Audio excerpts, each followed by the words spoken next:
Oh hey, hi, LB Bruin 79 here. Gosh, it's a pretty nice day, and it was time to come on out and start making things happen when I have these spare moments.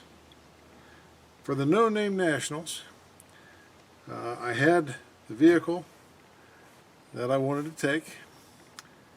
She's a 66 Chrysler.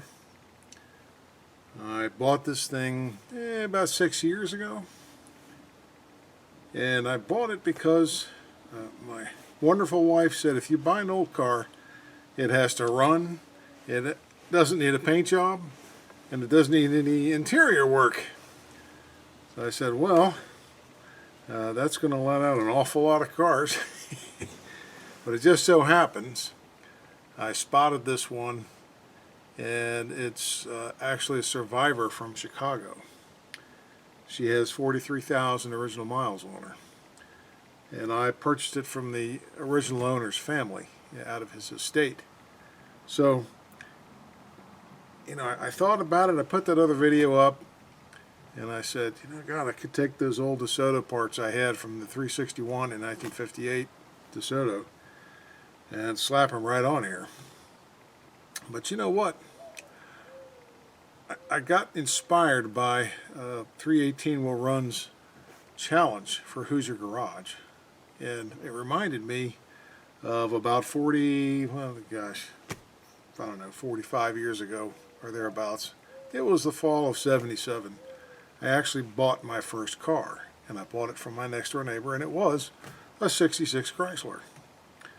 I had been painting the trim on houses in the neighborhood that summer before, and I didn't have my license yet. I had a learner's permit, but I didn't have my license. So I was anticipating getting a license, thank goodness. And they had two cars for sale next door. They had their 1968 Delta 88. It was white with that green interior, you know, that lime green interior. Had a 455 two-barrel, two-barrel. And then there was their Chrysler, which had been an in-law's car, and it had 98,000 miles on it. Essentially, it was just like this car, except it had AC, power steering, power brakes, and a few more bells and whistles. This car I'm sitting in is a basic car. So the Chrysler was $100, the Oldsmobile was $300. And in 1977, when gas was fluctuating, and in our area it was about 59.9 a gallon, thereabouts. A $200 difference meant a lot of gas, because I had planned on a certain amount of money to buy gas through the school year so I could last into the next summer and go all over again, maybe getting a better job, because then I would have a car. And that's how I ended up with that Chrysler. So I didn't have any money to do any super parts buying and turning of things. We had to work with what we had.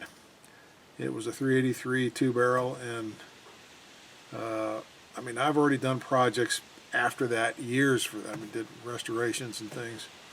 So all you guys out there who are spending big bucks and hitting those fancy machines, God bless you. It's an absolute craft in itself, and I always enjoyed it. But here again, I'm reminded of, right now I don't have a lot of money to spend either. I have other obligations that I'm working with. So I think what I'm going to do is take those lessons that I learned from the late 70s and early 80s, and you've already heard other guys on YouTube talk about what they used. And they're all correct. They're all right about what you're getting from these things. And 318 Will Run was doing a lot of that stuff too. So I'm going to follow his lead.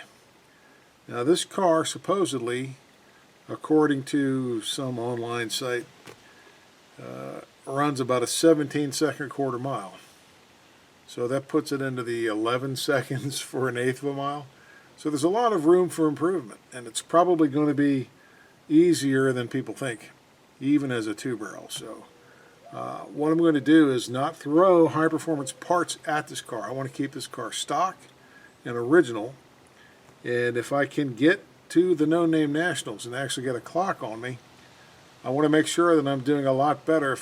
If I can even break 10 seconds, or just get down into the lower 10 seconds for the eighth of a mile, I think it's going to be a victory for me and for people who don't have a lot of money to spend on an old car if they find it.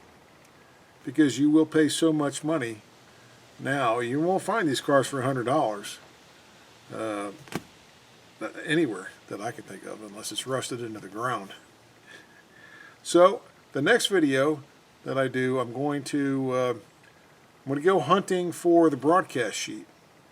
And I think maybe people they've always heard about it and they've never seen one found. I'll probably go to where you would normally find them in these cars. And so although this is a C body, she's got some pretty good parts in her. And I appreciate you tuning in. Please like and subscribe and help to get me into the No Name Nationals. There's a lot of great guys in there that I'd love to see.